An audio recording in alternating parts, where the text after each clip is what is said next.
Logicals, welcome to our series of IPC. इस video में हम लोग प्राइवेट डिफेंस डिस्कस करने वाले हैं। एज आई प्रॉमिस्ड यू कि प्राइवेट डिफेंस पे हम अलग वीडियो बनाएंगे। हम लोग ये वीडियो सिर्फ और सिर्फ प्राइवेट डिफेंस पे फोकस करेगी। ये वीडियो सबसे पहले तो आपको इंट्रोडक्शन देगी कि प्राइवेट डिफेंस होता क्या है। उसके बाद सेक्शन 96 से लेके 106 तक जितने भी सेक्शंस प्राइवेट डिफेंस की हेडिंग के अंदर कवर होते हैं उन पर डिस्कशन करेंगे। Nextly, by starting our video I would like to highlight the basic rule और the basic primary structure that leads to the concept of private defence. सबसे पहले हम ये समझेंगे प्राइवेट डिफेंस किस कंसेप्ट से निकल कर आया है। तो प्राइवेट डिफेंस के जो ओरिजिन है वो है सेल्फ हेल्प। सेल्फ हेल्प या फिर हम बोल सकते हैं, एक तो हो गया सेल्फ हेल्प कि हमें अपनी मदद करनी चाहिए और अपनी मदद करनी हमारी फोरमोस्ट राइट भी है और फोरमोस्ट ड्यूटी भी है। और दूसरा, अगर हम इसको दूसरे पॉइंट ऑफ व्यू से देखें तो होगा primary duty of the state. अब वो कैसे कनेक्टेड है? वो ऐसे कनेक्टेड है कि हमारी स्टेट की फर्स्ट या फिर फोरमोस्ट ड्यूटी होती है कि वो हमारी लाइफ को और हमारी प्रॉपर्टी को प्रोटेक्ट करे। लेकिन हर जगह पर स्टेट हमारे साथ नहीं हो सकता, हर जगह पर स्टेट के अथॉरिटेटिव्स हमारे साथ नहीं हो सकते। तो अगर हर जगह पे स्टेट नहीं है तो कुछ जगह पे हमें अपने लिए स्टैंड लेना पड़ेगा या फिर अपनी हेल्प करनी पड़ेगी। लेकिन अभी हेल्प करने में अपनी और रिवेंज लेने में बहुत फ़र्क होता है। इसीलिए प्राइवेट डिफेंस का जो कंसेप्ट है वो कुछ रीज़नेबल रिस्ट्रिक्शंस के साथ आता है। वैसे तो सारे कंसेप्ट्स ही जो भी लॉ के अंदर पढ़ेंगे हम, वो सब ही रीज़नेबल रिस्ट्रिक्शन के साथ आते हैं।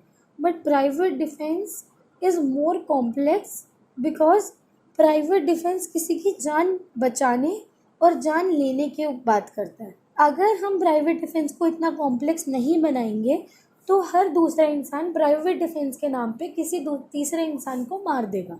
हम ये भी नहीं चाहते कि किसी इंसान की अनप्रपोर्शनेट रीज़न की वजह से डेथ हो जाए। अब हमने अनप्रपोर्शनेट क्यों कहा? अनप्रपोर्शनेट मतलब कि अगर कोई इंसान आप पर एक लकड़ी की डंडी से हमला करता है तो आप गन निकाल के उसे शूट नहीं कर सकते हो क्योंकि वो अनप्रपोर्शनेट हो गया। प्रपोर्शनेट होना बहुत ज़रूरी है। अगर कोई इंसान आपको डंडी से हमला कर रहा है, या तो आप डंडी उठा सकते हो या आप उसे धक्का दे सकते हो। और प्राइवेट डिफेंस में सबसे ज़्यादा इम्पॉर्टेंट और फर्स्ट स्टेज होता है कि आप एस्केप करने का सोचो, ना कि रिवेंज लेने का। अगर आपके पास टाइम होता है कि आप वहाँ से भाग सकते हैं या फिर आप किसी अथॉरिटी को अप्रोच कर सकते हैं, तो आपका प्राइवेट डिफेंस का आपको ज़रूरत ही नहीं है। आपके पास ऑप्शन था भागने का, आपके पास ऑप्शन था स्टेट अथॉरिटी को इन्फॉर्म करने का, उनसे हेल्प सीख करने का। आप तभी अपनी सेल्फ हेल्प करेंगे जब आपके पास कोई और ऑप्शन नहीं बचता। इतना समझने के बाद नेक्स्ट हम समझेंगे कि हमारे बेंथम ने क्या बोला है प्राइवेट डिफेंस के ऊपर। Bentham says that the private defense or the right to private defense is absolutely necessary for the protection of one's life, property and liberty. इतना तो हमें समझ आ गया, इतना डिस्कशन करके ही हमें समझ आता है ये नेसेसरी क्यों है और ये absolutely necessary for the protection कैसे है, ये समझ आता है। लेकिन एब्सोल्युटली से आप लोग कंफ्यूज मत होना, एब्सोल्यूट राइट नहीं है ये एब्सोल्युटली नेसेसरी ज़रूर हो सकता है but this is not the absolute right. क्योंकि अगर हम इस राइट को एब्सोल्यूट बना देंगे तो बहुत सारे रिवेंज के नाम पर जो मर्डर्स होते हैं वो प्राइवेट डिफेंस में कवर होने लगेंगे। और हम यहाँ पर किसी क्रिमिनल को बचाने के लिए नहीं हैं। जनरल एक्सेप्शंस सिर्फ और सिर्फ इनोसेंट को बचाने के लिए होता है। Moving on to our next slide, section 96 to 106 of IPC states the law relating to the right of private defense of property and person। अब राइट टू प्राइवेट डिफेंस दो तरीके के होते हैं। प्रॉपर्टी के लिए भी अलग होता है राइट टू प्राइवेट डिफेंस और पर्सन के लिए भी अलग होता है। अलग अलग सेक्शंस में दिया हुआ है, अलग अलग इनकी एक्सप्लेनेशन है। हम लोग वन बाय वन सब कुछ डिस्कस करेंगे। These provision under IPC authorize या फिर gives authority to a man to use necessary force। necessary, यहाँ वर्ड को फोकस करो, necessary। हम सिर्फ नेसेसरी फोर्स, जो कि बहुत ज़रूरी है, उतनी ही फोर्स अप्लाई कर सकते हैं against the wrong doer for the purpose of protecting one's own body और property and also one's others property and body when immediate aid from the state machinery is not readily available, and in doing so he is not answerable in law for his deeds। अब यहाँ पर हमने जो भी discuss किया बस उसको लिखा हुआ है। एक पॉइंट जो मैं आपको कहूँगी कि आपको समझना है और नोट करना है वो ये है कि राइट टू प्राइवेट डिफेंस सिर्फ अपने लिए नहीं होता, दूसरों के लिए भी होता है। अगर आपके सामने कोई किसी का रेप कर रहा है तो आप ये नहीं कह सकते कि मेरा राइट टू प्राइवेट डिफेंस सिर्फ मेरे लिए। आपका राइट टू प्राइवेट डिफेंस दूसरों के लिए भी है, क्योंकि आप जाकर हेल्प कर सकते हो दूसरे की और आप उसे बचाएंगे under the right to private defence of body, not property, I'm sorry। The private defense is based on two main principles।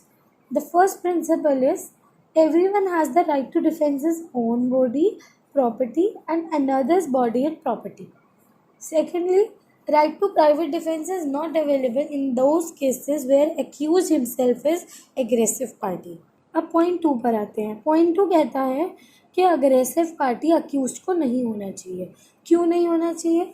क्योंकि हमने अभी अभी डिस्कस किया, हम लोग इनोसेंट को बचा रहे हैं लेकिन हम लोग गिल्टी को नहीं बचा रहे हैं। ये अगर आप अग्रेशन में कोई काम करते हो तो हम उसकी प्रोटेक्शन देने के लिए नहीं है, हम सिर्फ नेसेसरी जो स्टेप लिया है उसको हम लोग क्राइम्स के एम्बिट से दूर करने के लिए। अगर नेसेसरी स्टेप्स को हम लोग इंक्लूड कर देंगे क्राइम में तो कोई भी अपनी प्रोटेक्शन खुद से कर ही नहीं पाएगा। Next, section 96, things done in private defence. Nothing is an offence which is done in the exercise of the right of private defence. Private defence के एम्बिट में करा हुआ कोई भी काम, कोई भी मतलब रीजनेबल होना चाहिए और नेसेसरी होना चाहिए। वो काम आपके क्राइम के एम्बिट से बाहर है, वो कोई ऑफेंस नहीं है। Right to private defence of body and property, section 97। Every person has a right, subject to restrictions contained in section 99, to defend।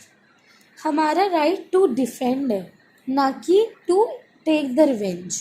तो इसीलिए हमारी जो भी right है हमारे पास प्राइवेट डिफेंस का, उसकी कुछ restrictions है जो section 99 में mentioned है। First, his own body and body of any other person against any offense affecting the human body।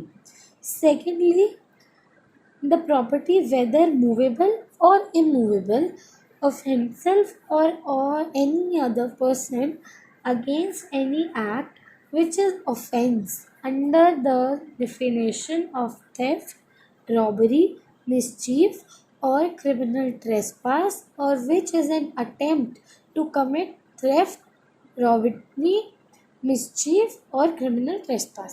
ये इन अगर दो एम्बिट में कुछ फॉल करता है तो उसी के अगेंस्ट आप प्राइवेट डिफेंस ले सकते। पहला है कि या तो आपकी बॉडी या किसी और की बॉडी पर ऑफेंस होने के आपको रिस्क लगे, या फिर आपको ऐसा लगे कि रिस्क या तो हो रहा है या होने वाला है। अब हो रहा है, होने वाला है कि भी कुछ रिस्ट्रिक्शंस हैं जो हम आगे डील करेंगे। उसके बाद आता है प्रॉपर्टी। प्रॉपर्टी दोनों टाइप्स की इंक्लूड होती है, मूवेबल भी और इमूवेबल भी। और इनके खिलाफ, प्रॉपर्टी के खिलाफ कौन सा अगर ऑफेंस हो तो आप प्राइवेट डिफेंस ले सकते हो, वो है या तो अटेम्प्ट या फिर actual commission of firstly theft, secondly robbery, thirdly mischief, fourthly criminal trespass। Section 96 of IPC divides the private defense into two parts, जो कि हमने डिस्कस किया। पहला है बॉडी, दूसरा है property. The rights of private defense is not only to the defense of one's own body our property, but also extends of defending the body and property of any other person. Next, we have section 98, right of private defense against the act of a person of unsound mind. अगर कोई unsound mind का person कोई ऐसा act कर देता है जो कि ऑफेंस है आपके लिए, उसके लिए वो ऑफेंस नहीं है क्योंकि वो अनसाउंड माइंड है, उसको पता नहीं है कि ऑफेंस क्या होता है या फिर कॉन्ट्रेरी टू लॉ क्या है। अगर वो कुछ ऐसा काम कर देता है तो आपका राइट ऑफ प्राइवेट डिफेंस उसके खिलाफ क्या है, सेक्शन 98 ये बताता है। तो when an act which would otherwise be a certain offense is not that offense by reason of the youth, the want of maturity of understanding, the unsoundness of mind, or the intoxication of the person doing the act, or by reason of any misconception on the part of the person, every person had the same right of private defense against that act which he would have done if the act were that offense. यहाँ पर ये बोला गया है कि आपका right of private defence same रहेगा अगर वो प्राइवेट डिफेंस आपने एक अनसाउंड माइंड के पर्सन के अगेंस्ट लिया है या फिर एक नॉर्मल अंडरस्टैंडिंग वाले पर्सन के अगेंस्ट लिया है। आपका सेम क्यों रहेगा, इसके पीछे भी एक रीजनिंग है, क्योंकि अनसाउंड माइंड उस पर्सन का है जो कि ऑफेंस कमिट कर रहा है, आपका अनसाउंड माइंड नहीं है जो आपका प्राइवेट डिफेंस बदल जाएगा। आप तो अपने आप को प्रोटेक्ट करोगे ही, चाहे अनसाउंड माइंड के पर्सन से करोगे या फिर उस पर्सन से करोगे जो प्रॉपरली स्टेबल है बट फिर भी आपको अटैक कर रहे हैं। We'll read an illustration before moving further. Is that understand the influence of madness, attempts to kill A. Z is guilty of no offense, but A has the same right to private defense which he would have if Z were sane. अगर Z sane है या insane है, A का private defence same रहेगा। Same इसीलिए रहेगा क्योंकि ए के खिलाफ तो ऑफेंस कमिट हो ही रहा है, चाहे वो अनसाउंड माइंड का पर्सन करे या फिर एक सेम पर्सन करे। Scope of 98 section 98 of IPC assumes that the right of private defense from its very nature admits of no exception since it is the right of preservation of one's life and property, as also in others' life and property against the world at large. The right of private defense body exists against all attackers whether the with or without मिंजरिया, चाहे कोई attack with intention हो या without intention हो।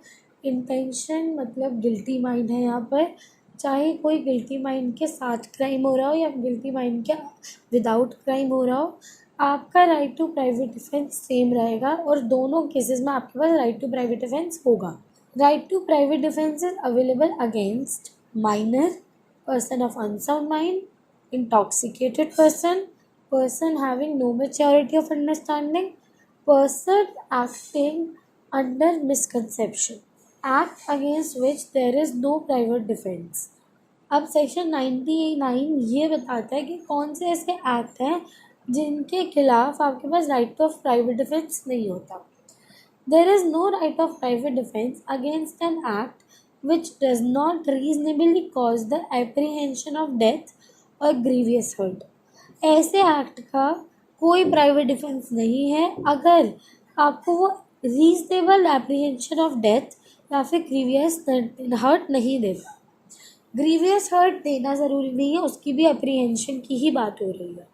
अगर आपको apprehension of death, apprehension का मतलब होता है डर, अगर एक रीजनेबल डर है आपके ऊपर कि आपकी डेथ हो जाएगी या ग्रीवियस हर्ट हो जाएगा, तो आप लोग प्राइवेट डिफेंस ले सकते हो, अदरवाइज यू कैन नॉट। लेकिन if done or attempted to be done by a public servant acting in good faith under colour of his office, there is no right of private defense in cases in which there is time to have recourse of protection to the public authorities. As we have discussed earlier while starting the concept of private defence, I told you that कि अगर आपके पास इतना time है कि आप escape कर सकते हो या फिर रिकोर्स कर सकते हो, पब्लिक अथॉरिटीज़ की हेल्प ले सकते हो, तो आप लोगों का राइट टू प्राइवेट डिफेंस नहीं है। वो नहीं है क्योंकि ये right to private defence self help के लिए बना है, अग्रेसिव पार्टी को बचाने के लिए नहीं बना। Starting with section 100. Section 100 of the IPC says that when the private defense of the body extends to causing death, private defence अपनी बॉडी का उस एक्सटेंट तक पहुंच जाए कि जिससे हम प्राइवेट डिफेंस ले रहे हैं उसकी डेथ हो जाए। तो सेक्शन 100 में कुछ ऐसे डिस्क्रिप्शंस दे रखे हैं जिनके अंडर आप ऐसा प्राइवेट डिफेंस ले सकते हो कि सामने वाले की डेथ हो जाए। इनके अलावा आप किसी और केस में प्राइवेट डिफेंस इस हद तक नहीं ले सकते कि जिससे आप प्राइवेट डिफेंस ले रहे हैं उसकी डेथ हो जाए। तो सबसे पहले जहाँ पर आपको रीजनेबल फियर हो या रीजनेबल एप्रीहेंशन हो अपनी डेथ का, वहाँ पर आप ये स्टेप ले सकते हैं। सेकेंडली, जहाँ पर रीजनेबल एप्रीहेंशन हो या फियर हो ग्रीवियस हर्ट का। ग्रीवियस हर्ट कौन से सेक्शन में है, इसको हम अच्छे से डील करेंगे। हर्ट, ग्रीवियस हर्ट और जितने भी ऑफेंसेस हैं for the body, against the body, तो वो हम डील करेंगे एक सेपरेट वीडियो में। सारे ऑफेंसेस तो एक वीडियो में नहीं हो पाएंगे, बट हाँ, will try with maximum 5 to 6 offences in one video. Next we have an assault with the intention of committing rape. Intention of committing rape, अगर आपको ऐसा लगता है कि कोई आपके पास इस इंटेंशन से आ रहा है कि वो आपका रेप करेगा या आपको रेप कर रहा है कोई, तो आप उस टाइम पर प्राइवेट डिफेंस इस एक्सटेंट तक जा सकता है कि आप उस पर्सन की, जो कि ऐसा ऑफेंस कमिट कर रहा है, आप उसकी डेथ कॉज कर दें। Fourthly, an assault with the intention of gratifying unnatural lust. Unnatural lust में रेप अगेंस्ट बॉयज़ कवर हो जाएगा, क्योंकि अभी तक हमारी आईपीसी में rape is only defined for women, not for main.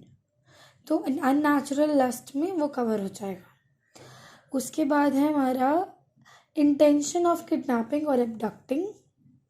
सिक्सली, intention of wrongfully confining a person under circumstances which may reasonably cause him to apprehend that he will be unable to have recourse to public authority। इसका मतलब ये है कि इस एक person को wrongfully confine, मतलब कि wrongfully इस तरीके से बंद कर रखा है कि उसे ये डर है, रीजनेबली फियर है कि वो पब्लिक अथॉरिटीज़ के पास नहीं जा पाएगा और रिकोर्स नहीं करा पाएगा पब्लिक अथॉरिटीज़ से अपने आप का रिलीज़।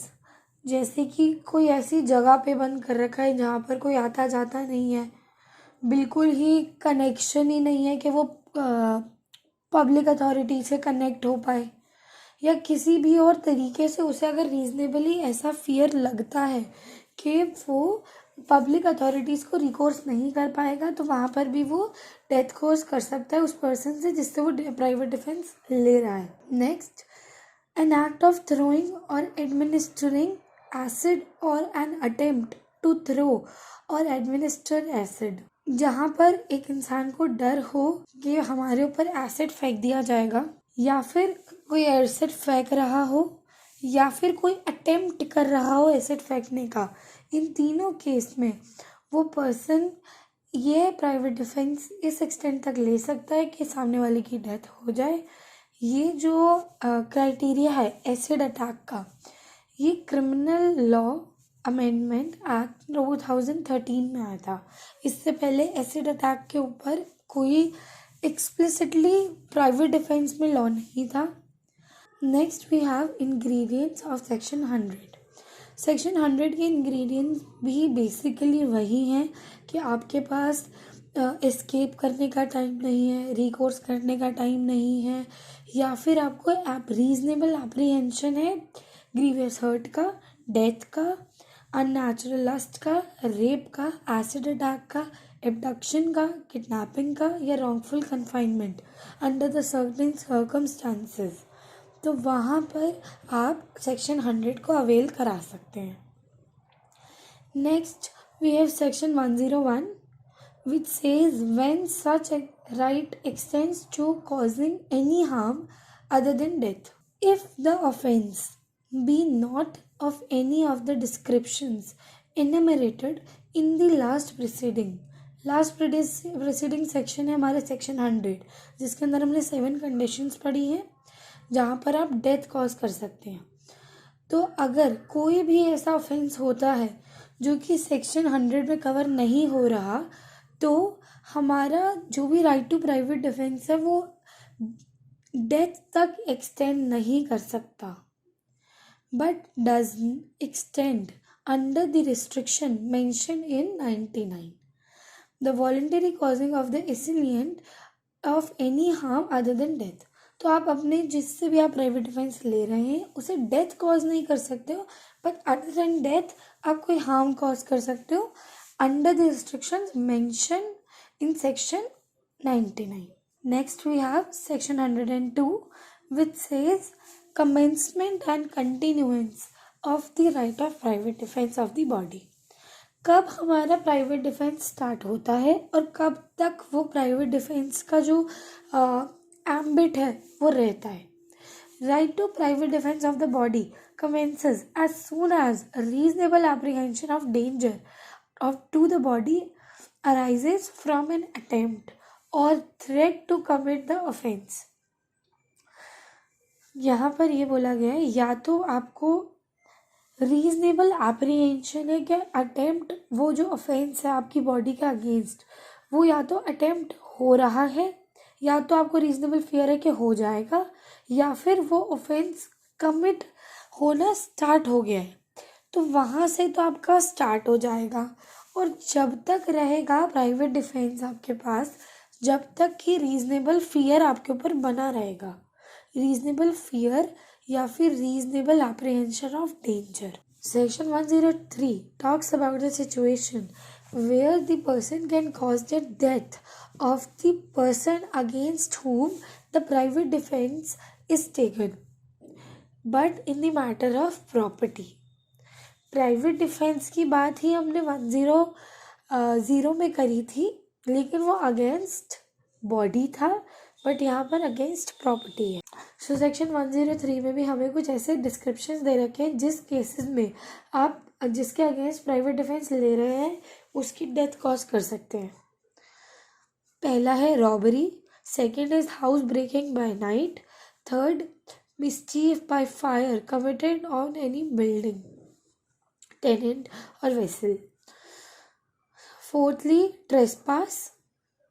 ये 4 ही हैं जिनके होने पर आप अपना प्राइवेट डिफेंस इस हद तक ले सकते हैं कि सामने वाले पर्सन की डेथ हो जाए. सेक्शन 104 हमें ऐसे चीज़ें बताता है जो कि ना ही सेक्शन 103 में कवर हुई हैं और ना ही हम उनके अगेंस्ट इतना प्राइवेट डिफेंस अवेल कर सकते हैं कि हम सामने वाले पर्सन की डेथ कॉज कर दें.